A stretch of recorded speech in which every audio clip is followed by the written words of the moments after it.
Greetings, greetings, greetings, everyone. It is Arki Hodges here, president of the Black Achievement Fund, and I am so happy to be with you guys today. I haven't seen you in this particular setting in a very, very long time. As all of you who've been watching us and all of our members know, we have been hard at work building our new Kemet retreat and residential community. So today I'm going to talk all about how that project is going. I'm going to share some pictures with you guys, so on and so forth.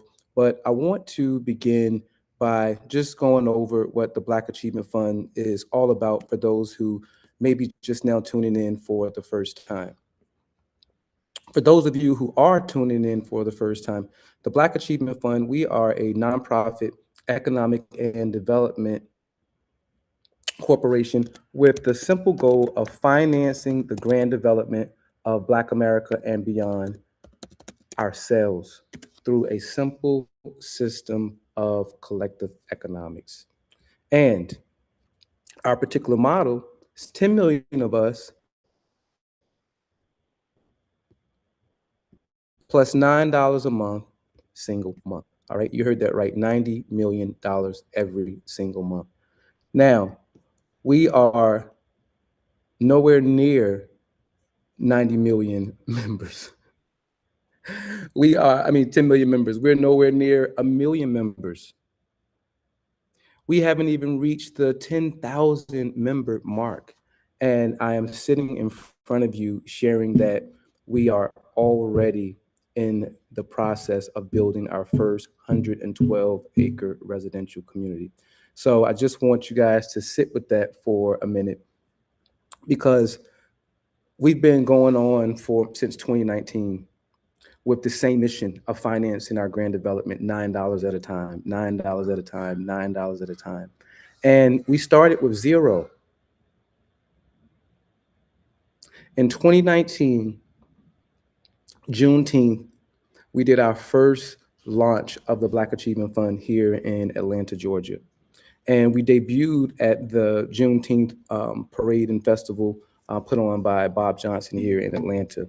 And this was a time when, before Juneteenth was even a federal holiday, but it has always had a special significance for us here at the Black Achievement Fund, which is why we debuted there. I'm going to share my screen so that you guys can see.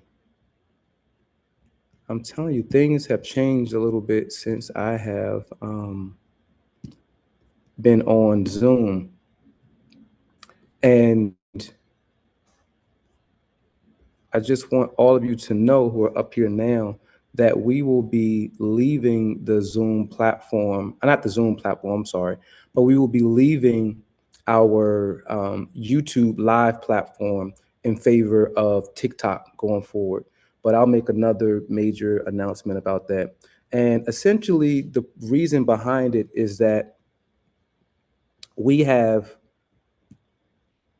had several social media consultants tell us that we are being shadow banned on YouTube platforms. Can you guys see my screen? You should see it become a member. Okay.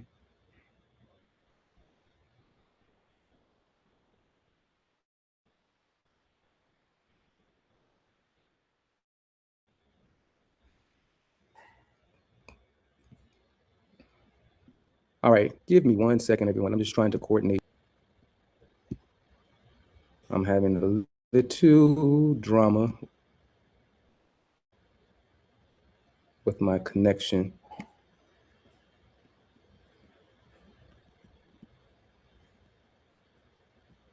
All right.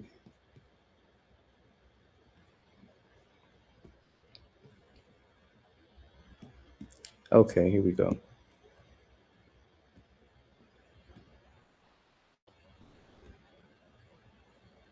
All right. Back to what we've been doing. As you guys know, we've been developing our very first retreat and residential community. And the very first subdivision of that community is our Pharaoh's Row subdivision. Out of 112 acres, we've only relegated 40 of those 112 acres towards residential development. The rest of all of the land is green space, food plots, nature trails, our clubhouse, which will feature a restaurant, which will feature a huge multi-purpose space for all types of events, which will also include a professional spa, swimming pool, so on and so forth. Our goal is to show our community, is to show Black people worldwide that we internally have the capacity to not only rebuild one Black Wall Street, but to build new Black communities all across the country, all across the country. When we first launched in 2019, there was so much recollection around towns like Black Wall Street. It's all you heard of, Black Wall Street, Black Wall Street, Black Wall Street.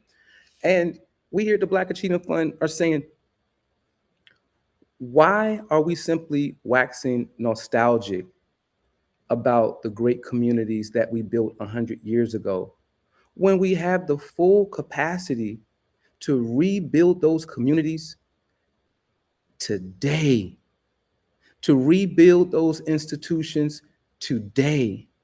If our people were able to muster the unity, the economic collectivism, to build in one of the most hostile times in America. And the time period I'm talking about is right after the end of enslavement. Many of these new communities came about. Now, what does it take to actually build a new community, a new municipality? How can we do so in 2026? Are Is that idea, is that vision no longer a positive vision? Because if it is, then we have to challenge ourselves to manifest. We have to move beyond talk and rhetoric, studying and studying and studying and studying. This is the age of manifestation. All of our members collectively have already provided all of the solutions necessary for us to rise in an incredible way in this particular moment. So there's no need of exhaustive analysis anymore. In fact, I believe it was around the 70s or 80s where the phrase was termed the paralysis of analysis. The paralysis of analysis. And just think about that, the paralysis of analysis. And essentially what that means is that we can analyze our situation into infinity. We can analyze into infinity. But at what moment do we say we've done enough analyzing? And now it's time to formulate a plan to rebuild. At what point do we say it's time to rebuild? Now, for those of you who have been watching me, who've been watching the Black Achievement Fund, you will see a clear pattern of thought from the moment we came onto the platform until now. And what we've been saying all along is that we are here to rebuild. We are here to pull ourselves up by our bootstraps and to showcase what we can do as a people when we have the express will. All right. Am I still on? Okay, I'm sorry. I'm sorry, guys, but I haven't been on the Zoom platform, and a lot of things have changed since the last time that I've been on the platform. So I'm trying to navigate through how I've normally been navigating through, and it's not going according to plan. So bear with me. But The whole idea behind the Black Achievement Fund, once again, is that why in 2026 are we still waiting on saviors? Why in 2026 can we not get it together in terms of working collectively? And when we first came out, we appealed to the Pan-African community. We joined all of the Pan-Africanist organizations around, not just here in the city of Atlanta, but pretty much all across the country. Because we said, you know what? If the Christian integrationist leadership can finance their platform, then surely the Pan-Africanist leadership, who are the vanguard of African culture, who presents themselves as the vanguard of African ideology, and who posit their ideology, Pan-Africanism, as the most sensible path forward to recreating those communities that we've lost and rebuilding to become another world power. When I studied the civil rights movement, I didn't see just rhetoric. I saw action.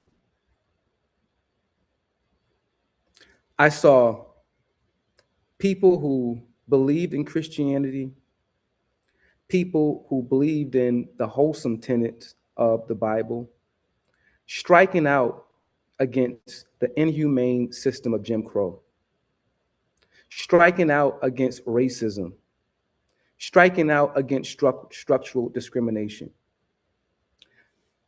There's so much criticism that we've extended. And when I say we, I'm not talking necessarily about myself, but more so about the Pan-Africanist platform versus the integrationist Christian platform. They have been opposed for a very, very, very long time. You had the Malcolm X representing the Pan-Africanism.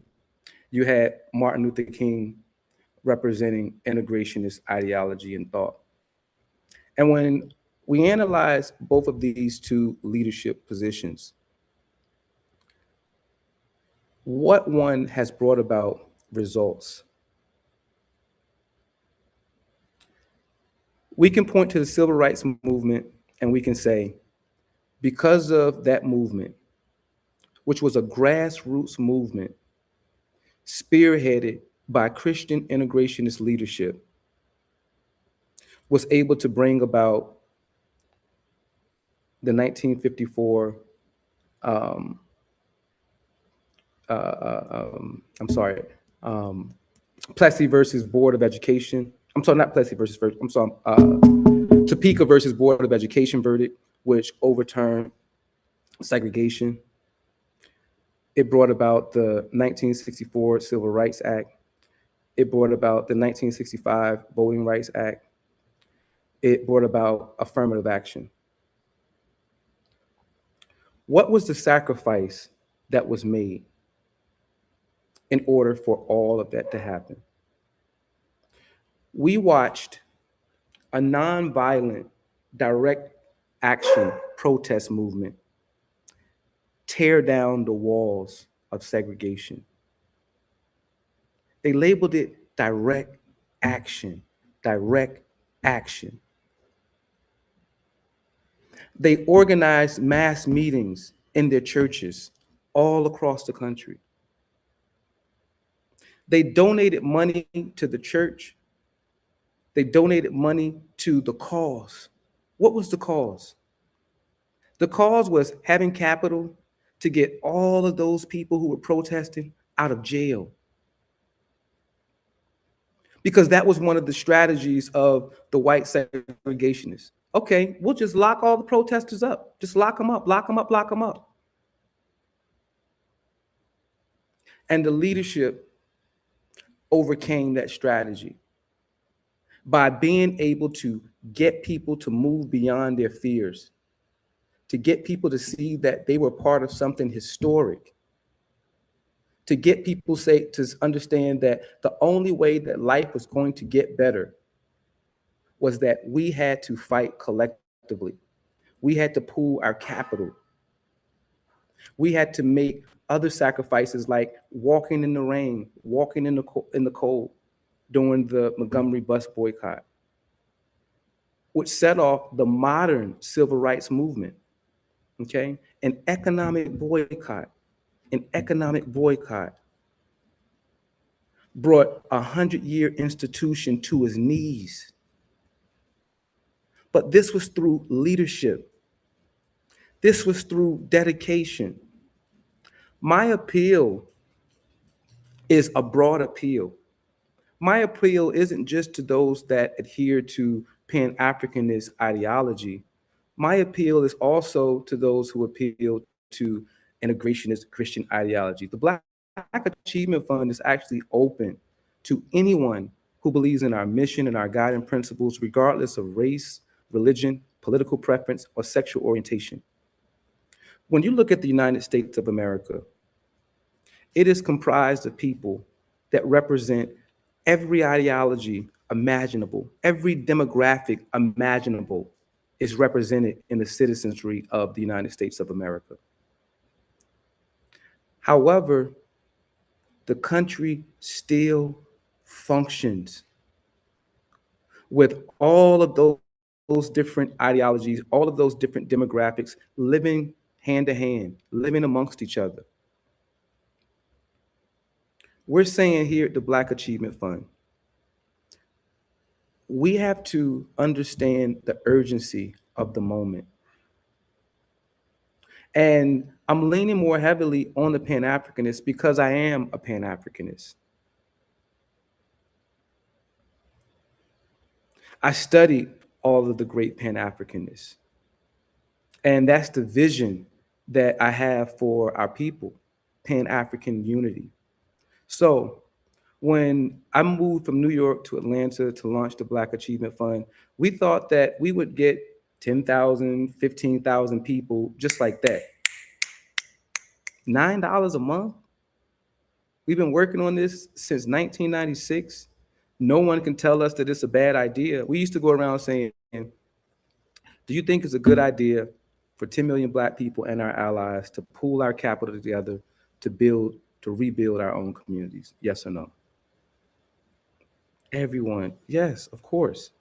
All right, well, that's what the Black Achievement Fund is all about, and that's what we're doing. So here's our membership. Will you join us?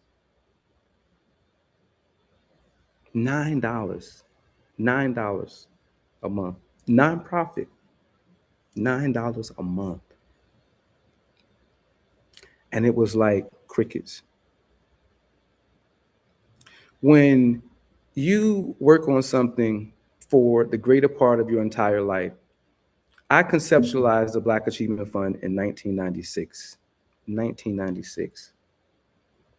Myself and Jesus Powell, one of our board members, we began to throw the idea around in college in 1996. And we just kept picking at it and picking at it and picking at it. And it became the Black Achievement Fund. And we vowed to launch this and to manifest this vision as our life's work. We held on to the idea for 20 years. We were told by all of our mentors, oh man, nobody's going to, trust some 22-year-olds with $1 billion. Like you haven't even worked in a corporation yet, and you're talking about running a $1 billion corporation. So they advised us to go into the workforce, get more experience, get more life in us, more wisdom, and then launch when we had a more sound foundation, when we had more skill sets, when we had more capital. So we took that advice, and that's exactly what we did. Right now, the Black Achievement Fund has a little over 3,500 members in all 50 states and about 6 members internationally. However, we don't get $9 a month from all of those members. We actively get money from between 400 and 500 people a month. Let that sink in. 400 to 500 people a month. Now, Some can say that's a testament to our leadership or lack of leadership.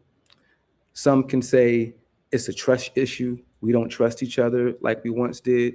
Um, some people look at the Black Achievement Fund and associate us with the Freedom Georgia Initiative and have tacked on, their negative thoughts about that onto the Black Achievement Fund. But the Black Achievement Fund has done every single thing we said that we were going to do since we launched, with a very small number of people. We set out to manifest our vision, not to create a platform where I sit up here every week and talk about the problem, not to create a platform where I sit every week and provide you all with a motivational speech. And that's not to say that we don't need motivational speakers. That's not to say that we don't need these other platforms. We need everything and more. When I look at white races, when I look at those who embrace white supremacy, many of those people are already at the finish line, but yet they are still galvanized as a group against Black people. They are still working collectively to suppress us at every level of society. You have white supremacists at every level of society. And we have one of the most racist administrations that we've witnessed in our lifetime in office.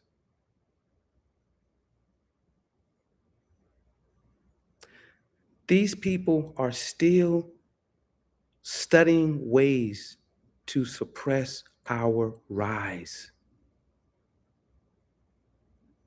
These people are still afraid of us, and rightfully so. The continent of Africa has the youngest population in the world and one of the largest populations in the world. Africa is still the wealthiest nation in the world in terms of natural resources. So after all of this time, Africa has never not been relevant to white supremacy.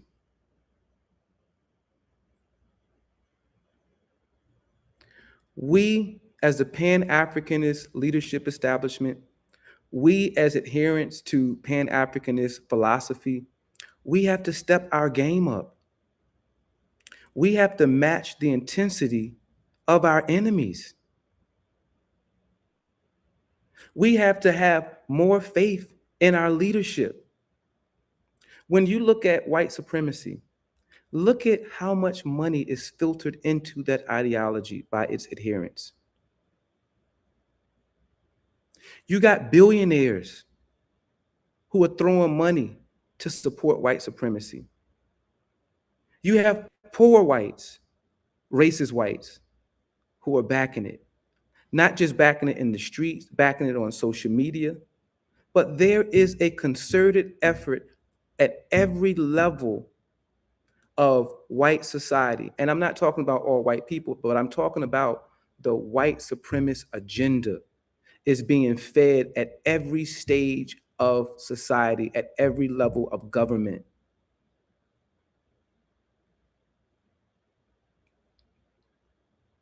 And their assault against us is relentless. It is never going to end, ever.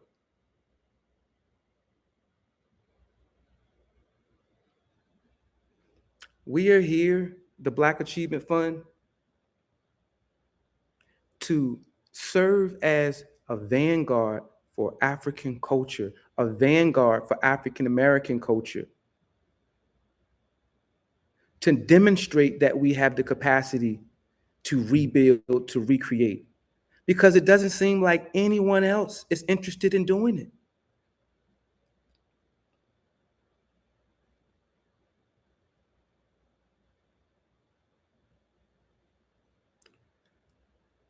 When we first went to raise capital to purchase the first 6 acres of land collectively, we did so over 24 months. We was able to get donations from 159 people over 48 months. And the average contribution was $40 a month. And we were able to purchase our first 6 acres of land. 159 people, $40 a month.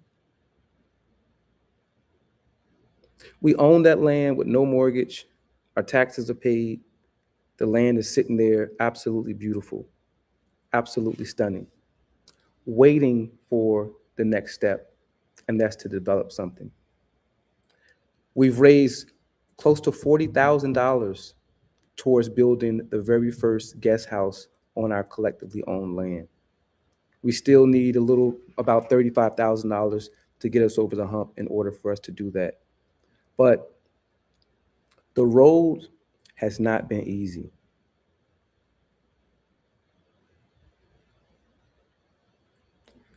The Pan-Africanist community, we have to step our game up if we want to be heard, if we want to have visibility on the Black leadership stage. We have to be able to show what collective economics looks like, what it can manifest, not just spew all the rhetoric. We've already gone down that route. But action, action, action. I'm going to now move to our blog, because I promised to share progress that we've made. And for those of you who have been following us, this blog is extremely important for a number of reasons. We have to be able to show our people that we know what we're doing. We have to show that we have the business acumen and that we have the leadership to manifest what it is that we're saying. So, for all of you, familiarize yourself with our new Kemet blog. And it is a page on our website. You can just simply go to baf.solutions, and at the very top, as you see here, we have our development blog. And what we've done with this development blog is to show every step of the process in building a subdivision. From installing the sheetrock to the electrical, to the plumbing, the concrete, insulation, roofing, every aspect of building, we've almost done. Okay. Now, absolutely not. Absolutely not. So, I'm just going to share a little bit of our leadership experience. I've been a real estate investor since my 20s for 30 years or so in New York and here in Atlanta, successfully. But I'd never ever built a house from the ground up, let alone a subdivision. Okay? We're in the middle of nowhere. There's no county water to attach to. There's no county sewage to attach to. There was no electricity installed on the land. no satellite for Wi-Fi. All it was just land, land, land, land.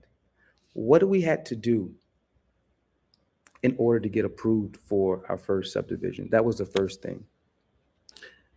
It is not enough to simply say you want to do something.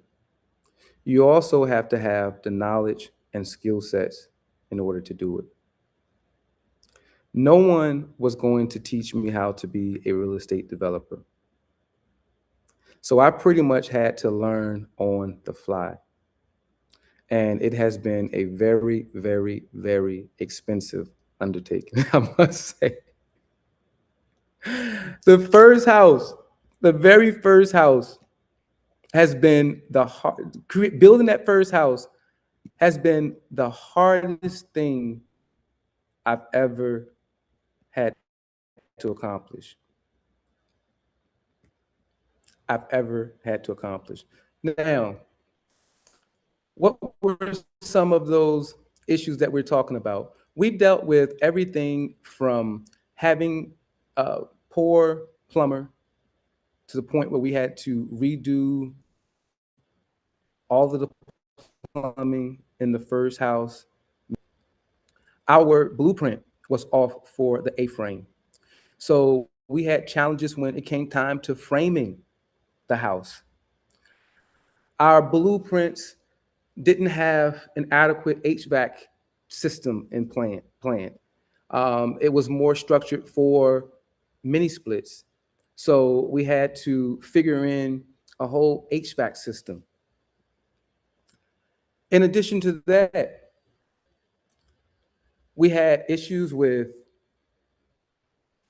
everything from our first wells that we were trying to get put in. We weren't able to do so with the people that we had hired. We had to fire contractors, multiple contractors.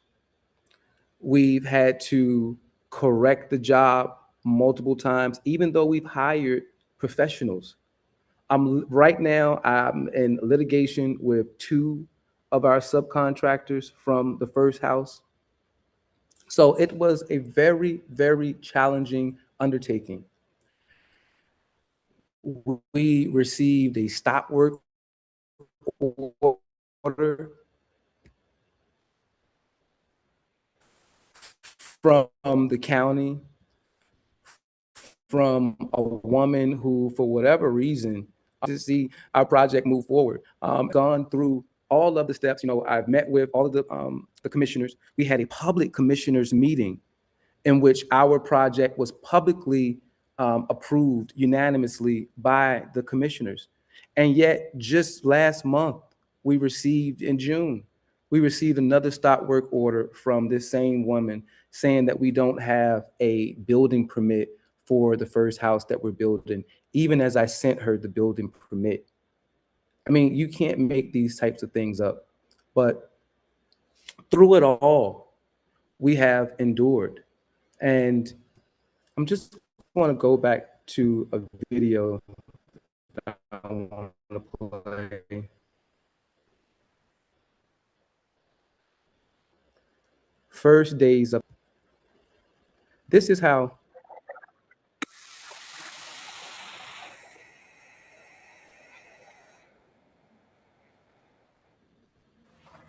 What up, everybody? It's Hello. Archie Hodges here, president of the Black Achievement Fund. And Okay, we are for on whatever site reason, our video at was cut our off.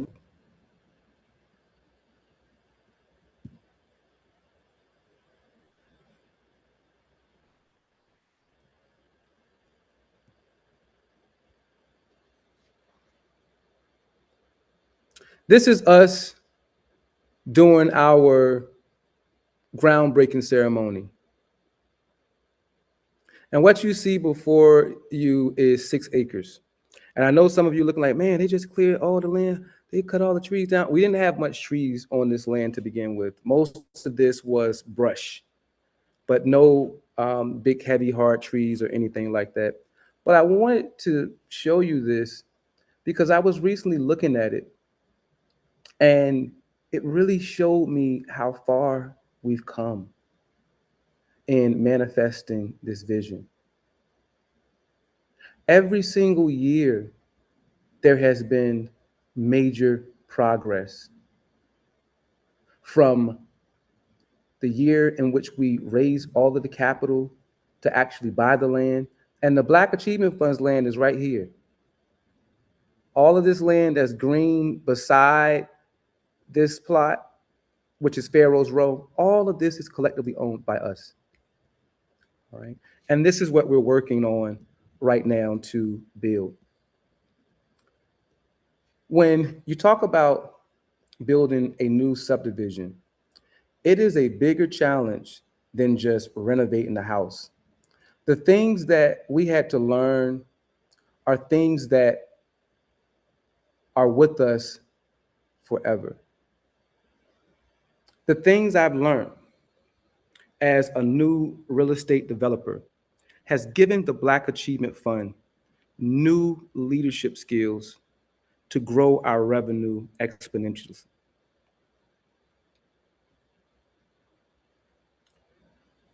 All of the mistakes that we made, we had to correct. All of the bad contractors that we had to get better ones. We had to get experts to fix some of the problems that some of the other subcontractors made. And because of that, we now have a whole new Rolodex or contact list of superb subcontractors. Now we have expert concrete pourers. We have an expert framer. We have an expert roofer. We have an expert plumber. We have an expert HVAC team. All of this is a result of moving from just talking and the paralysis of analysis to action. To action. Now, we lost money building this first house, but the second house has gone by without a hitch. We haven't lost a dime on our new contractors on the second house yet.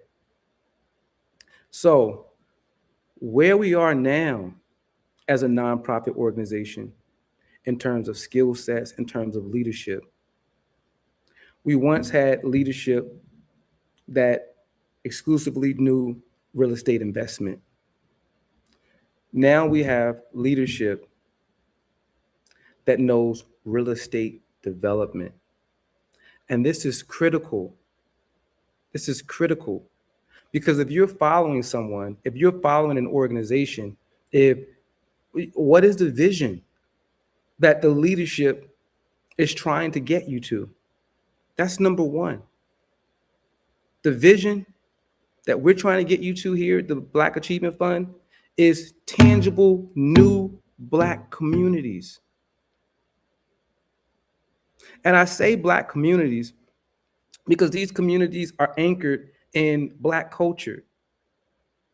They're being created expressly as a refuge for Black people.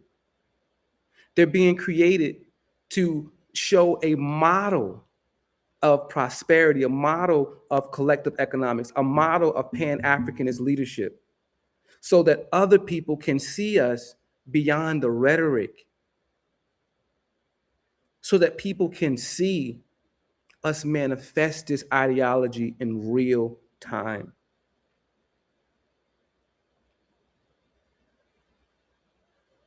Now, the Black Achievement Fund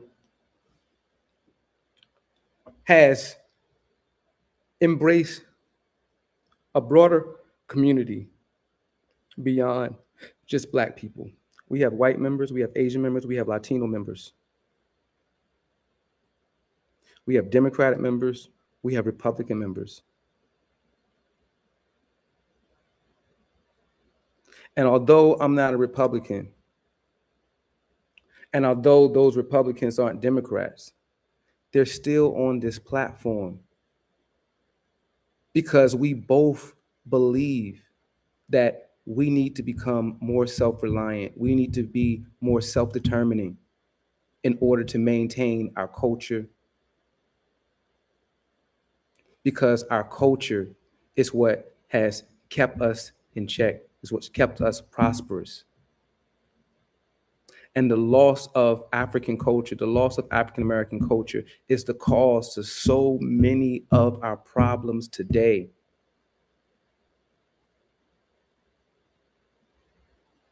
So I'm sitting here as a leader, straddling the fence, because at the end of the day, we want to win, not just be right. And we need to understand that despite our ideologies, despite our religion, despite our sexuality, despite all of those things, we want the same things. We want great communities where we feel safe. We want to be able to control the politics in our own community. We want to be able to know and hire all the police officers in our community so that our children aren't preyed upon and we aren't fearful at a traffic stop. We all want great schools that are teaching not just theory, but applied knowledge so that our students have a real chance in this modern economy. We need new hospitals with state-of-the-art equipment, with doctors who are expressly concerned with issues that afflict Black people.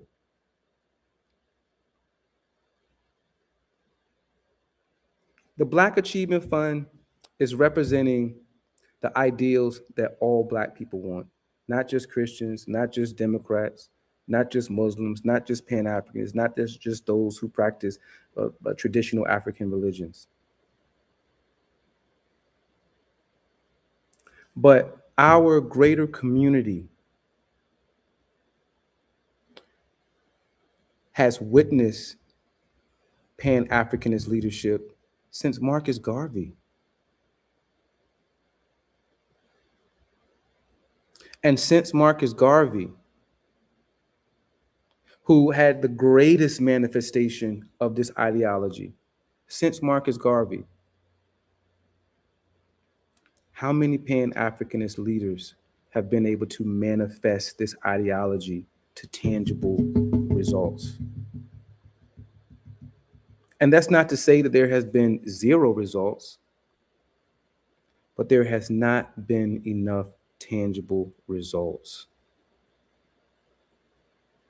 So I'm pleading to you all to look at the Black Achievement Fund as a Pan-Africanist organization that is centered on action, that is centered on manifesting the ideals of Pan-Africanism, as opposed to just extolling the virtues of Pan-Africanism. And I need you to walk with me, not just through rhetoric. Those $9 a month, that is what keeps the doors open. We're about to go on to the next phase of development. We need you guys committed in the same way that others are committed to other ideological platforms. We need the Pan-Africanist adherents to step up. We need you to be vigilant about what it is that we're doing. We need you as part of a movement, not a silent movement. When I think about the Democrat, the integrationist leadership establishment, when I think about how much money they're able to raise, look how much money the churches raise. Look how much money the Democratic Party has raised. I looked at how much money was spent on electing Barack Obama. And you're talking about billions of dollars. And where did that money go? Consultants, jets, flyers, placards. Not one dime of that money went to developing any aspect of Black culture, history, land, community. Not none of that money was earmarked for a new community center. I'm talking about billions of dollars.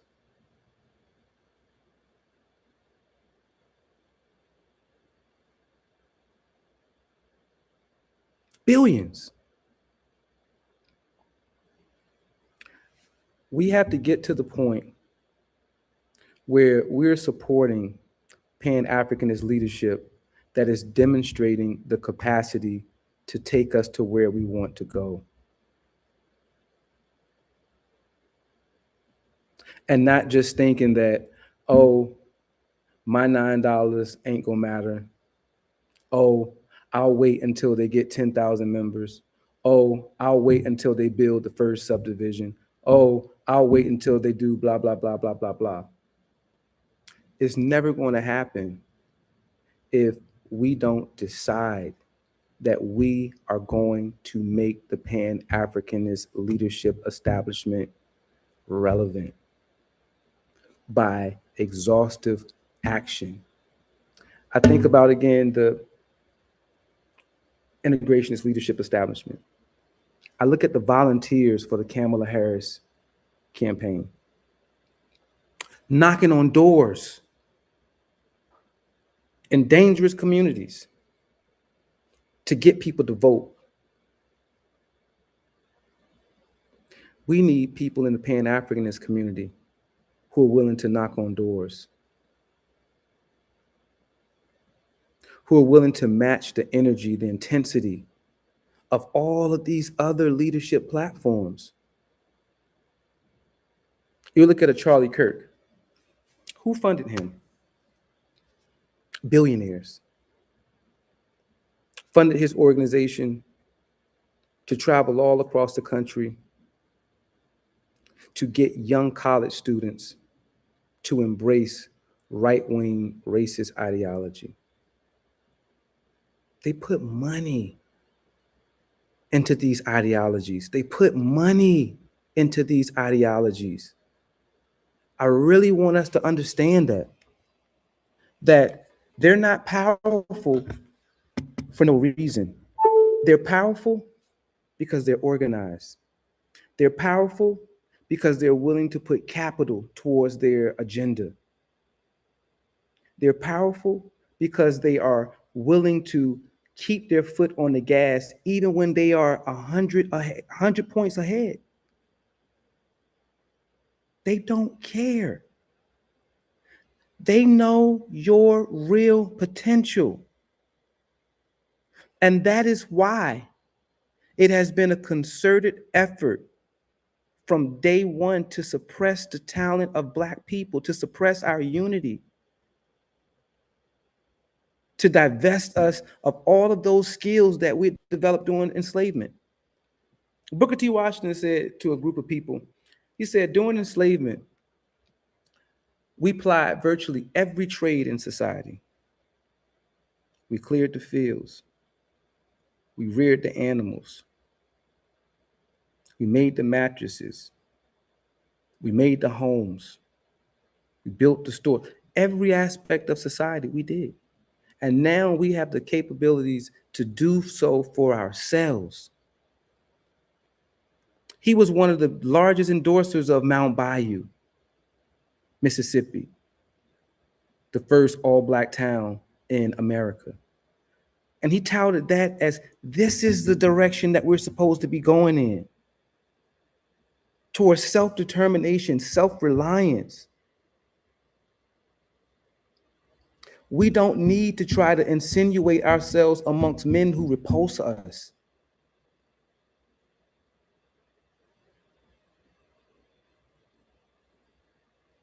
When I studied all of those Black towns that were built during segregation, let's take Mount Bayou, for example. What is a bayou? What is a bayou? It's a fancy word for a swamp. That's what a bayou is. These men took swampland and turned swampland into a thriving Black community that was independent in all realms, that provided decades and decades and decades of sanctuary for Black people in Mississippi, one of the most racist states in the whole country. Did they have power tools? Did they have bank loans? None of that. They did all of this with their hands. They did all of this with crude tools, just sheer determination. And now we're standing on their shoulders. The least we can do, the absolute least we can do, is to raise a new community to honor their sacrifice, to create a real, true life Wakanda, to showcase who we are, what we are really capable of doing. Because it cannot just be talk. These kids are not just listening to that.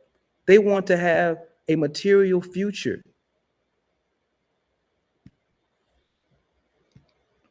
Where we are in terms of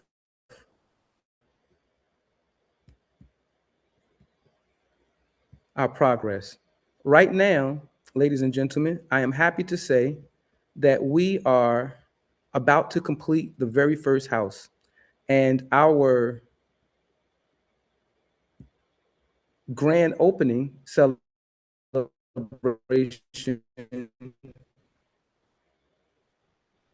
right now is scheduled for 8th, August 8th.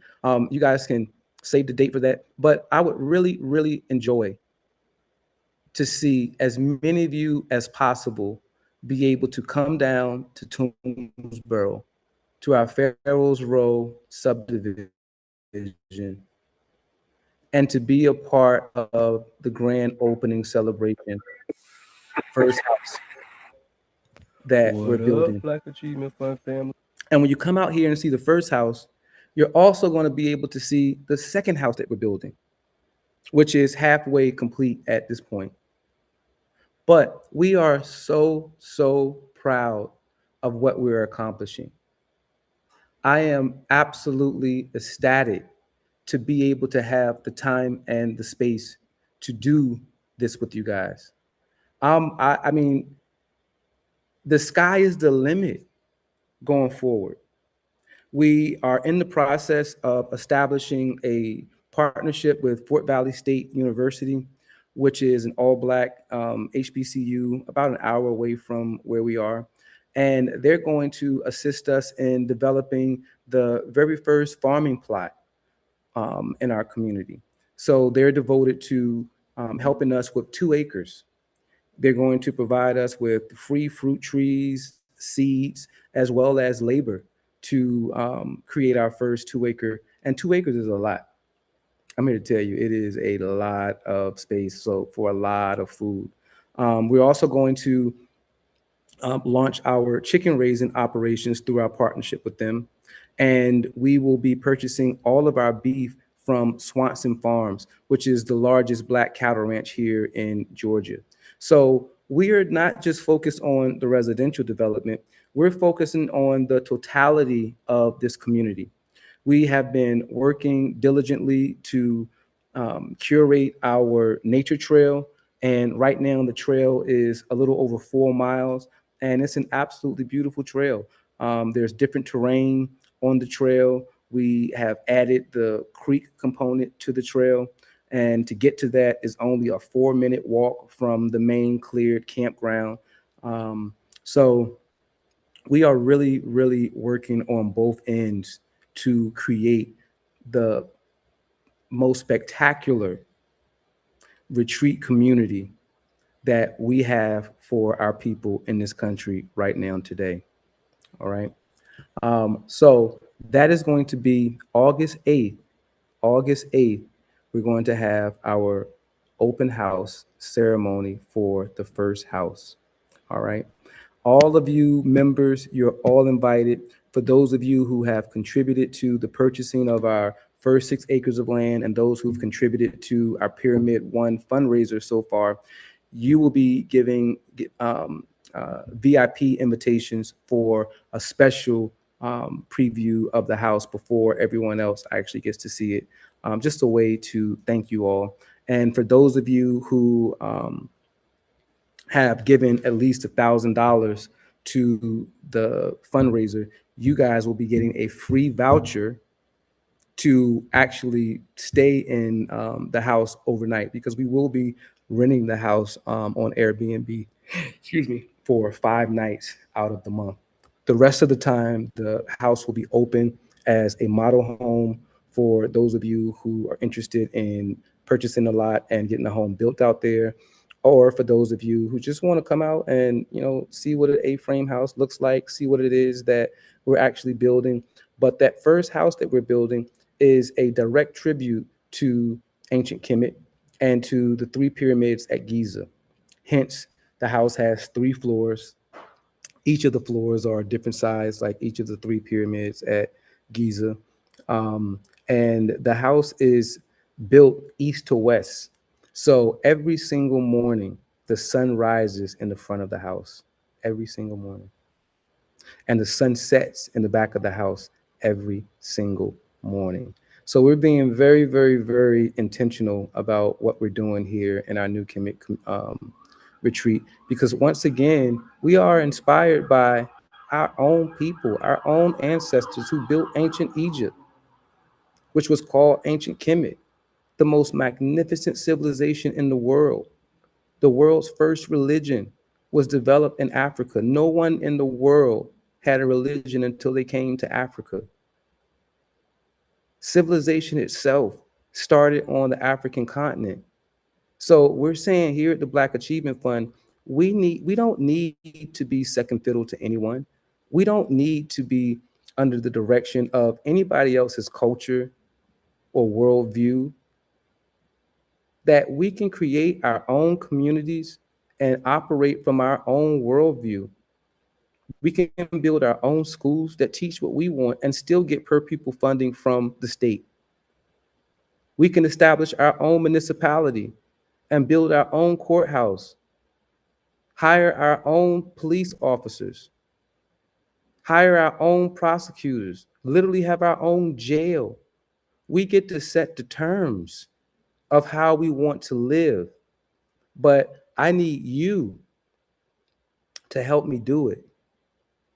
To not just stand on the sideline and watch, but to be actively out there promoting what we're doing. We're going, after this house is built, we're going to spend a lot of time and effort in really promoting this community, because now we have somewhere for you to go instead of just you just driving all the way down there and it's just land. Yeah, the land is beautiful, but we want comfort. We want to be inspired when we're down there. What's coming to the land?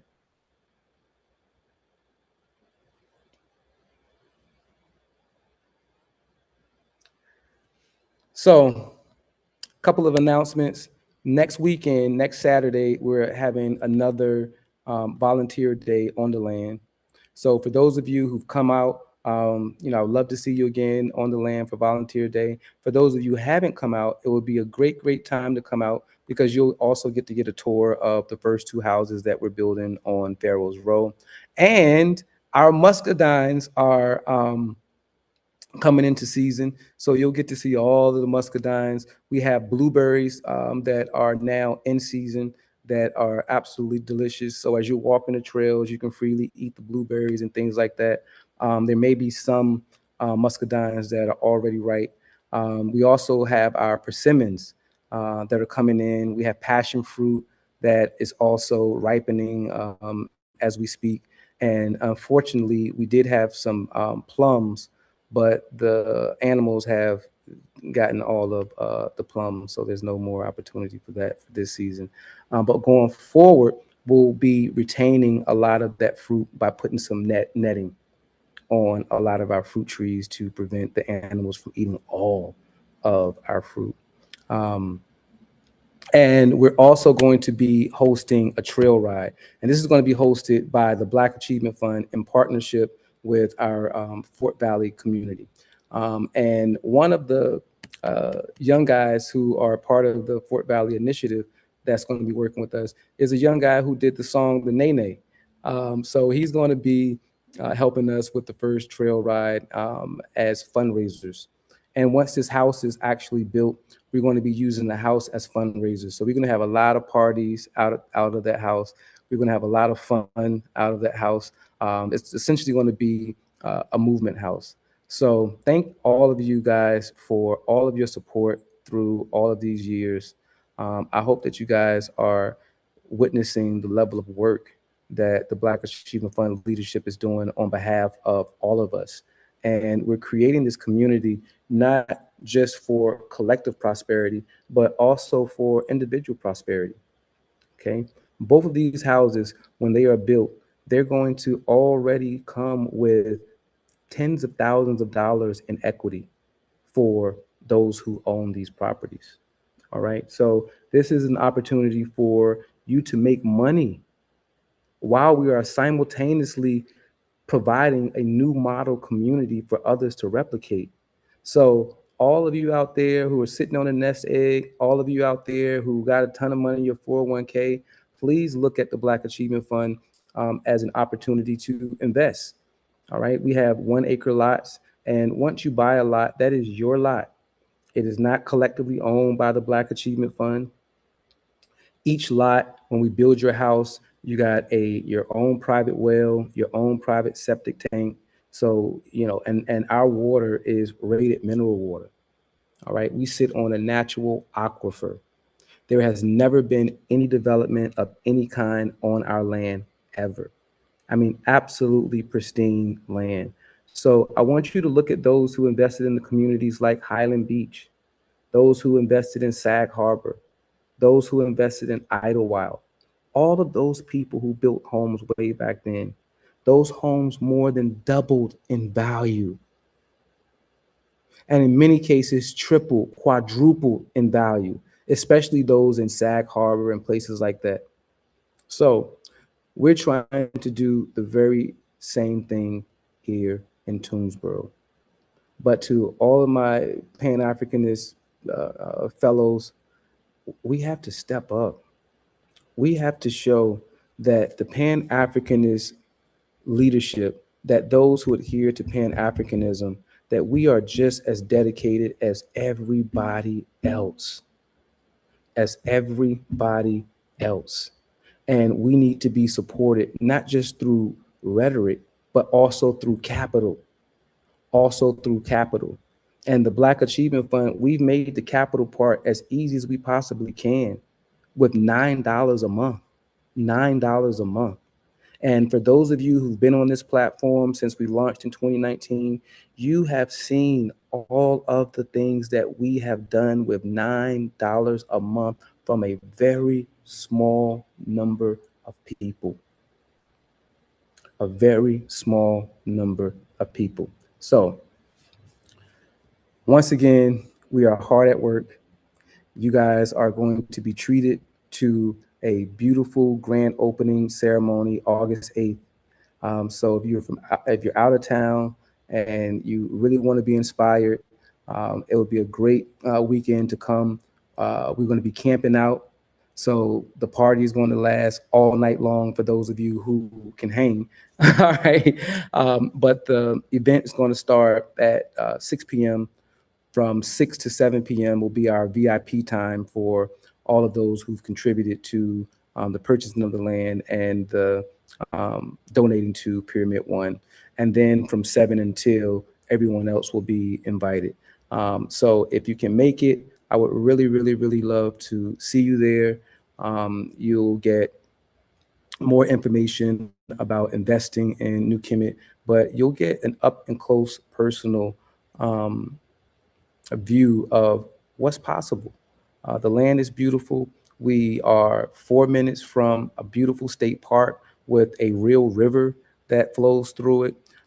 So the sky is the limit in terms of what we can accomplish. And I'm just happy that we are in the place that we're in. Even though we don't have that many members contributing, we're still making an enormous impact and strides in recreating the next great Black community. All right. I'm going to, I plan to show you guys a collage of all of the progress that we've made, but the collage isn't finished.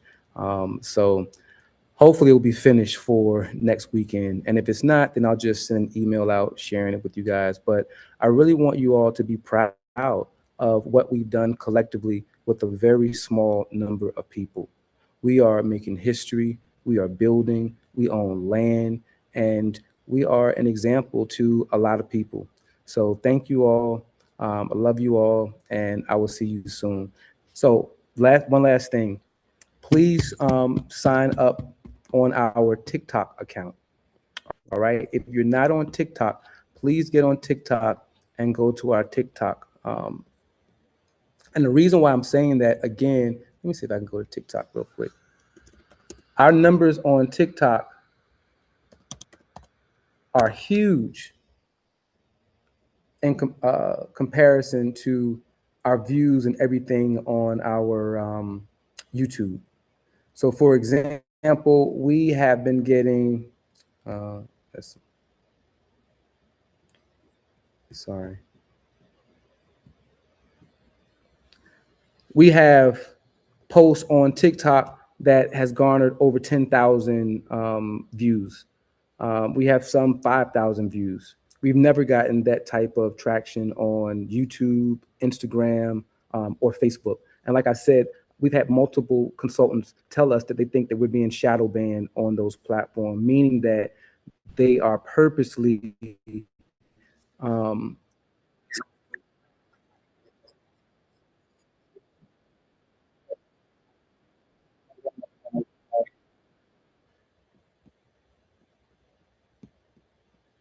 I don't know what just happened there, ladies and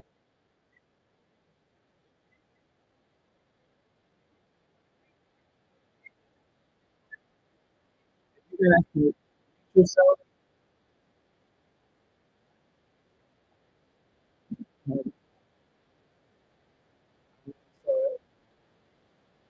Listen, guys, I don't know what is going on in the background. Okay, I'm sorry. Anyway, we're switching to TikTok. The Black Achievement Fund TikTok account, just go to TikTok and just put in Black Achievement Fund, and you'll see our logo there. Please sign up to TikTok. Going forward, I'm going to be going live on Sundays on our TikTok channel. I'm not going to be doing our YouTube channel anymore for those reasons that I just discussed. All right. Thank you guys once again. I hope to see you next Sunday for our volunteer day on the land, as well as Saturday, August 8th, for our big grand opening open house celebration for the first home that we completed on Pharaoh's Row. All right. Love you guys. Black Achievement Fund hug. And I will see you soon.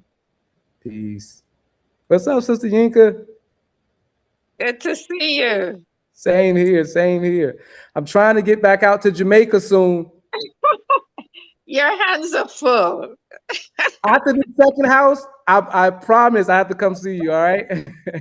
I'm going to try and see if I can make it for August. My husband is not doing too well, but he's in Florida, so I'm going to try. Okay. Keep me posted. Okay. You have my personal number, right? And I contact info. Okay. I will send you an email. Okay. All right. Thank you. Thank Look you. forward to Take it. care.